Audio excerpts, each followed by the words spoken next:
Okay, so welcome to our last reading and our Signet launching party. No, I haven't gone crazy.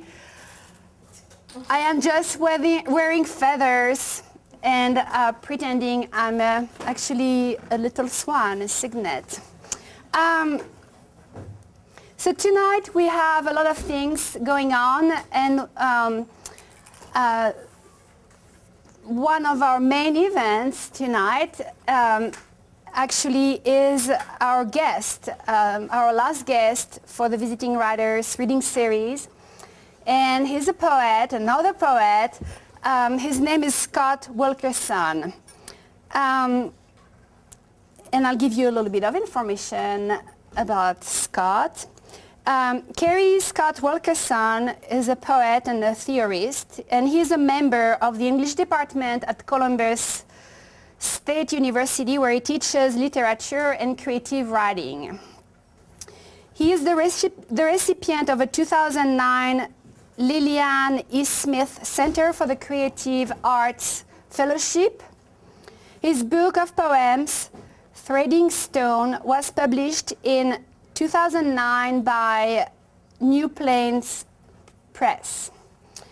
And he also has a chapbook from Erasio Editions, which was published in January.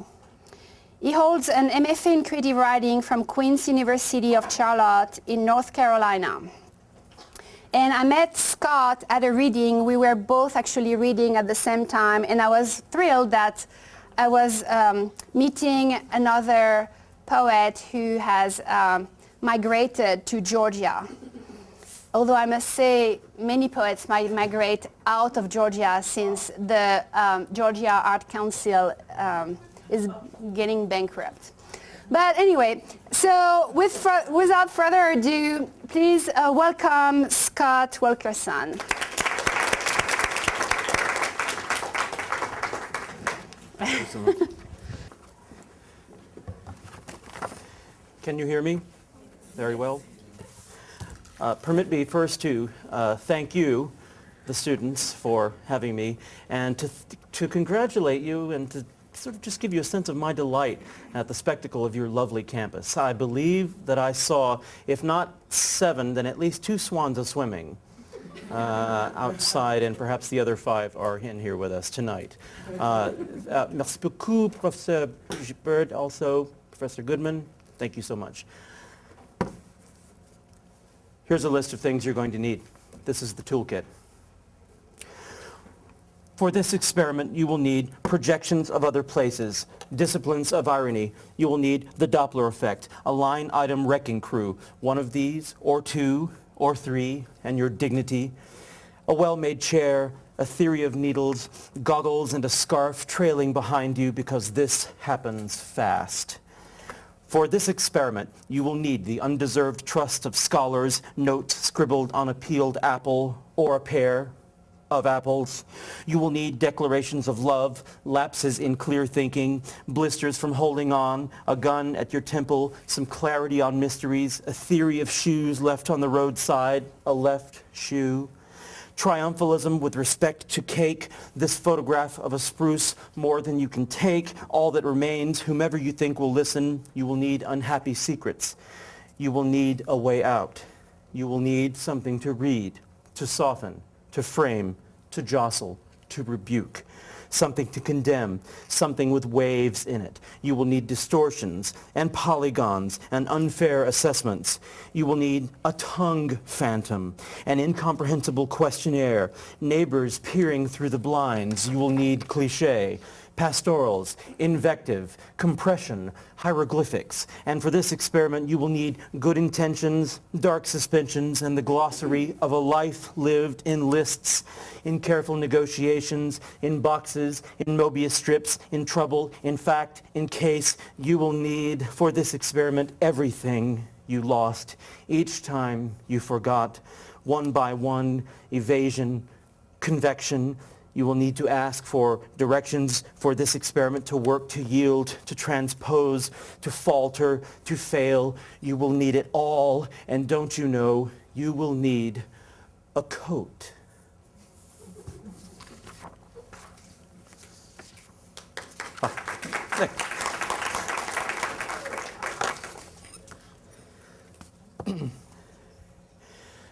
In my book, Threading Stone, there is a character who appears serially, off and on. His name is Felix Omega, which must be Latin for happy ending. I don't know what that means for me. I don't know who or what Felix is, but I do know that he does and says things that I'm too shy to say and do, and for that I'm immensely grateful. So, here is Felix in the given world. I read somewhere that no one knows the age of the planet, our planet. That estimates are theoretical doggerel and range from 4.5 billion years to just this morning. After we woke, but before you noticed something odd in the color of the autumn sun.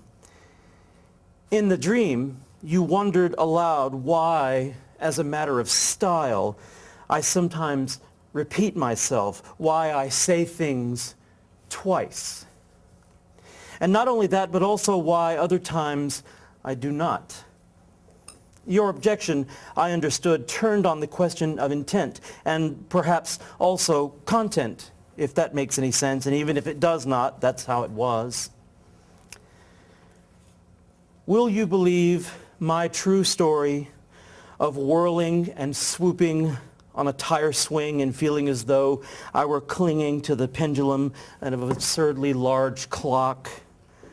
I wandered the earth on certain promises negotiated in absentia with my memory, improvisatory histories, I suppose. In any case, that's how I'll explain them.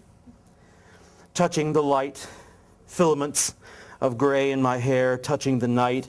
As a boy, I wanted to be an intellectual. Now, I am happy to be considered agreeable and fit for good company. This is central to my theory of the world, my epistemological vision, in which a name is known as the man is seen, or where the rocks are held because they are heavy to the palm and compel us outward on the appositives of our convictions of faith. It is not true that I went back to that tire swing years later and found the pendulum chain had grown into the tree. Not true that I tried to wrest that chain from the unjust grasp of a past that was, in any event, never mine. Never mind anything I say, but I'm struggling to quantify the age of these toys I found in my parents' attic. Billions of years, I suspect. I believe in causation and in thunder. I also believe in the aleatoric effects of laughter without provocation. This is the only one of my naive sentiments, and I wish I had the time and courage to defend them, but I don't. But I can agree with you that the sun this morning did indeed seem oddly tilted, strangely translucent, draping our ancient and newborn selves in its healing quilt. And I wanted to kiss your hand. I wanted to kiss your hand.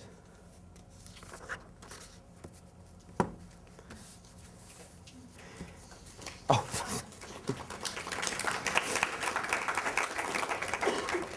Someone said to me, Scott, you never have love in your stories, in your poems. I'm not certain I agree with that at all. It seemed to me that the poem that I just read with you is incomprehensible and full of love. So I decided to write a love poem, and you can decide for yourself how well it came out. The two characters here are Bubbles and Blockhead.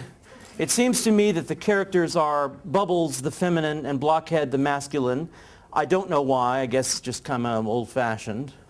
But this is the story. It's called The Quadratic Love Story.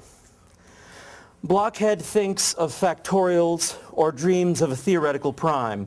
He understands nothing, is mortal and stupid, and writes like this. Bubbles sends a letter or supposes the number line, a ghost in composite shades gathered in toward an equation one should write this way. Look at Blockhead in the gallery and imagine he has a vision of some distant metropolis suspended in the liquid alphabet of confession, of flight. Look then at Bubbles, at her work, fingers slender and deliberative in the slopes of cause or curve of effect, in planetary arcs, in arboreal parks. Blockhead either does or does not know that Bubbles is his own faith in the problem, not of time but of memory itself, folded as linen with the edges parallel as from the streets outward or never exactly home. Bubbles either will or will not keep such patterns as one might believe the truth in some square skull philosophy to be imputed values, bottom to top, fissures in the cranium, cracked to make room for anything that might grow there.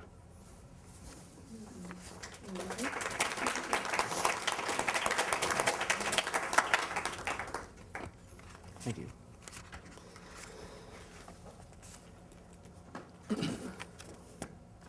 This is called Equivocal Topology. We found news of this poem alarming, and we trust you will not press us for further comment, as one might document the margins of grace, peeling ghosts from margins of grace. Looking at you, I have seen you in the dimming light, folding towards some forgotten form, lost on the plasmic vistas of democracy, recitations of name in slow erasure, known quantities sluicing away. We remain resolutely opposed to these grammatological songs, these ruinous texts and endless declensions of alterity. We want to understand this in terms of simpler conjectures. There is evidence of a deception here. In a deepening logic of parody, an end, after all, to ironic shapes, a closure of expressive shadow, a waking from a life in the delirium of scansion and the cruel freedoms peculiar to the motifs of sleep. I will not have written this.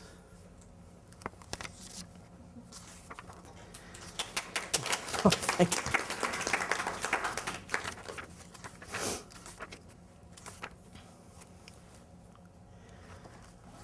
Here's a poem about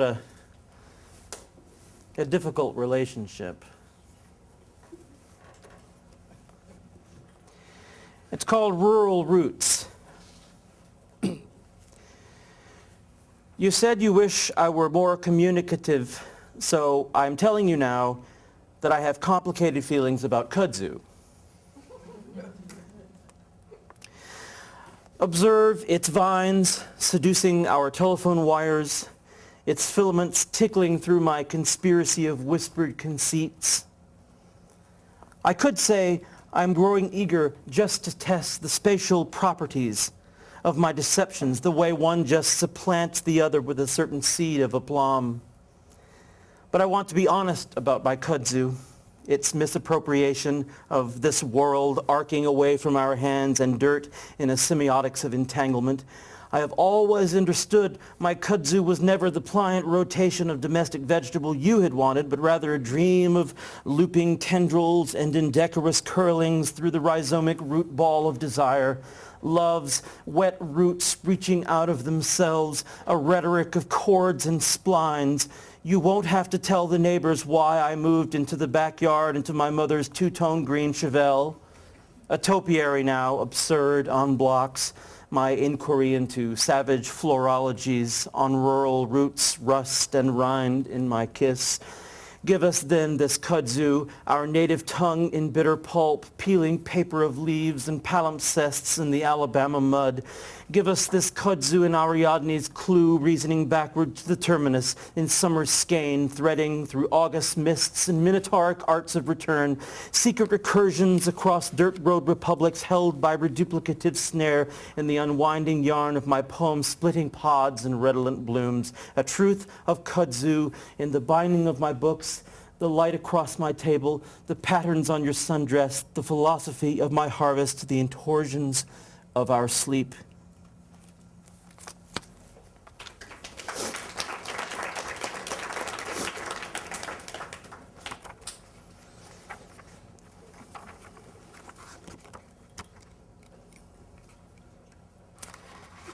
This is a sonnet,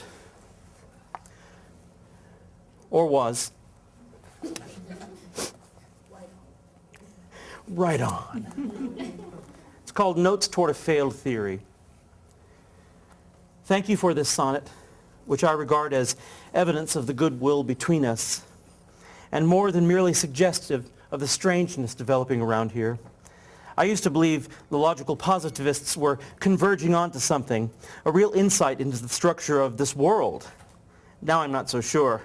This is why I'm mixing milk with my algebra, faith with formalism, but the truth, if any remains, is off the record, a kind of melange of texture and gesture, a syncopated wiggle of all my providential fat. P.S. The view from the final couplet is quite good and gathers us toward its faltering light.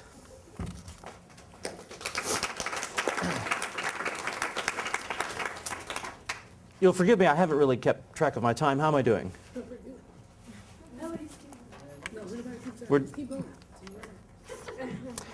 I want to read to you which I suppose is the title poem from this text, Threading Stone. My obsessive metaphor is that of Theseus caught in the labyrinth, trapped in the labyrinth, which is of course his life, our life.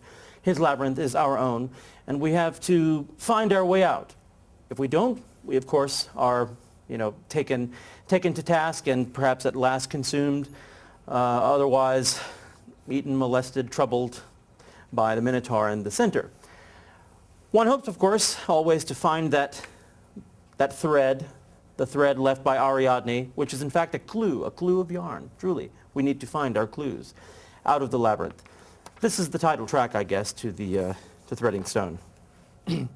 It's part 2 of a series in this book called Labyrinth Studies. 2. Look straight ahead, Theseus.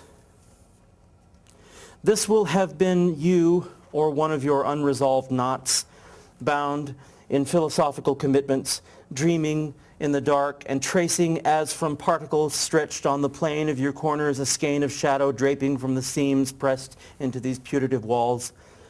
Look, Theseus, into your rhizomic world and think of all that will have revealed itself in ruptures of radical concealment affixed to vanishing points, end times, game theories. Think of the partitions in your own name. These, us, and eschatologies of deep disclosure and indeterminate modes of address. Theseus, look at what you've done. Know that if you will have been a hero, then some too will have forgotten you, pleased indeed to have imagined you, irretrievably ensnared in some vague narrative line about finding oneself.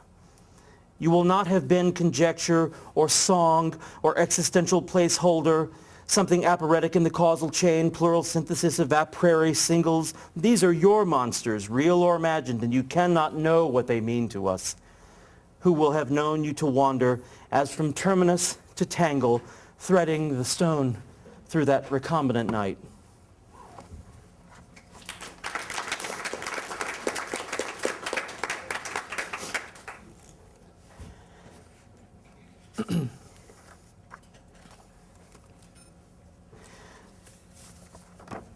I began writing a series of poems for my next book.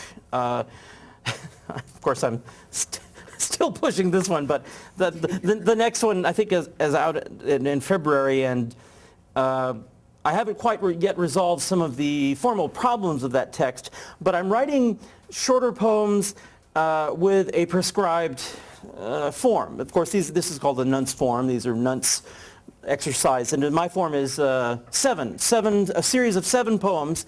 In each series of 7, every poem has 7 lines, 2 couplets and a final closing line. And I would like to say to you that I've taken the idea of 7 Kabbalistically and seriously and have researched, the many resonances of the number 7, its mystical tradition, but that would be a lie. The truth is I just like the shape of the number.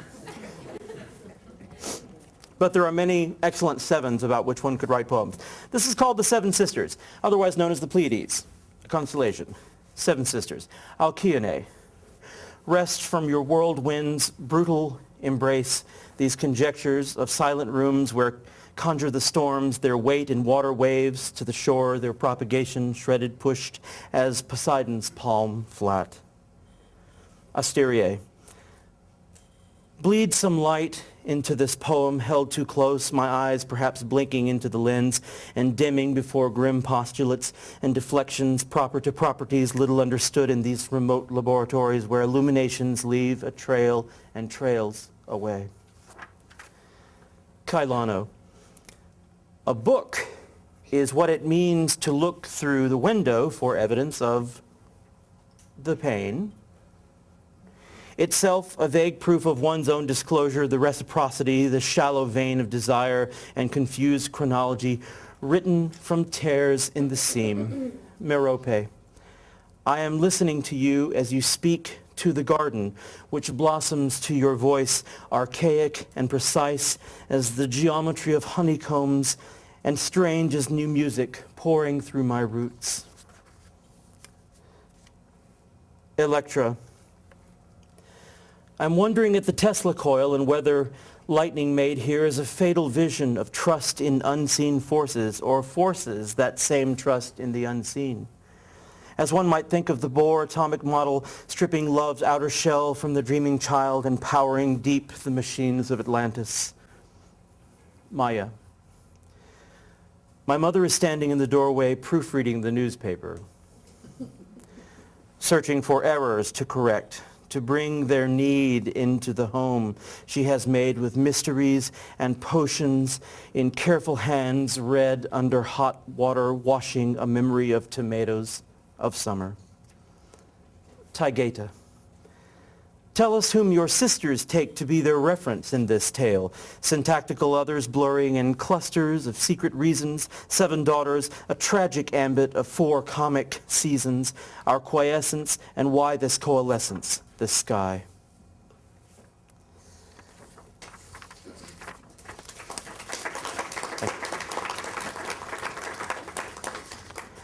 I'll read one more 7 series.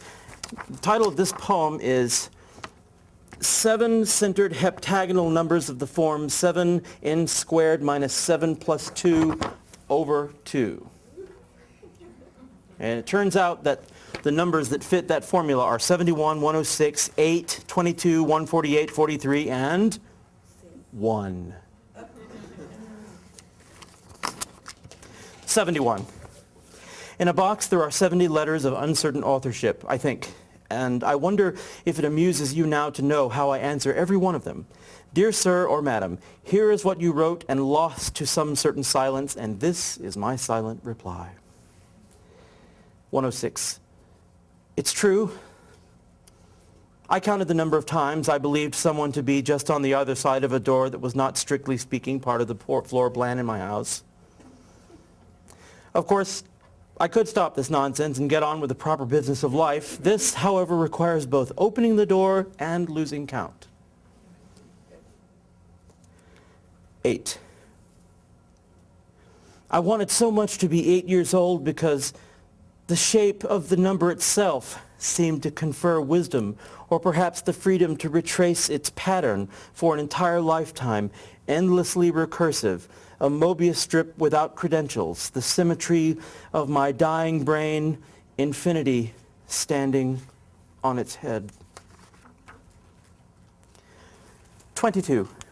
I walked through Atlanta streets bleeding from the injuries of a January night. And I must tell you, oak trees' roots have displaced all those lovely cobblestones, so that their grinding murmur and wrestling clutch is butter inside granite on the bone of 11 stairs, and as many to escape a sudden light. 148. It is a Hubble telescope photograph showing the footnote of a collision, a calamity, in truth between 2 cosmic propositions, this regal knot tightening itself, inscrutably transgressive, and listed in the ARP catalog of peculiar galaxies between 147 and 149, without reservation, without irony, as now the street lamp outside my window shows my good world dark. 43. If my hand will slide across this table, it is the same hand and will have been the same table, or it is not the same table, but the hand is real enough to remain indisputable, or the table is rather more real still, and in that jar I used to see What to make of all those pens I had the nerve to imagine I was writing with, as though the evidence were enough of me to keep. No one writes poems about the number one, or at least I'm convinced no one should. I cannot risk the damage to my only agreeable integer, the only one I need, and certainly the one that seems authentic, even out of context, I should say, when one writes a poem all alone. Thank you.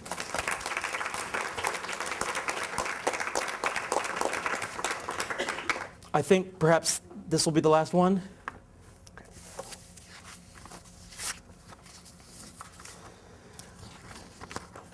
This is a poem about how sometimes the ghost is not some other but is the self. I don't know why, but the title of this poem is Pappy Clyde.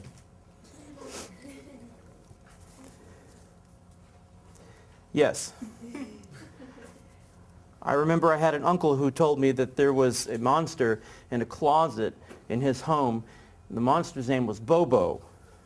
I was terrified of Bobo. I'm not quite so fearful of Pappy Clyde, but the summer's not yet quite begun. So. There is a man in the corner of a room where I live. I saw him go upstairs. I saw his face blinking through the balustrade. He says he moves at right angles to the world. I'm concerned about this and about his dietary needs. I notice that milk has gone missing, which is embarrassing. Don't you agree? I see, too, that sometimes he appears to have been wearing my clothes. He says he has a birthday soon. He says he would like an early retirement. I find all this alarming enough to ask around and find out if anyone else has, a similar problem. And they say he leaves if you just pretend you didn't invite him. But I point out that I did not invite him. Now this is another question altogether. I saw him looking at me this morning, peering over his shoulder, his left hand around some troubled configuration, providential perhaps, the voice we are learning to share. Or if I say he is where I step into the turn into my face, which is not thin enough to bleed at 89 degrees of milk, then a corner is open, is a stair, is how steps are counted when he climbs down to touch my face where I am seen, and that place where I am known to go. Thank you.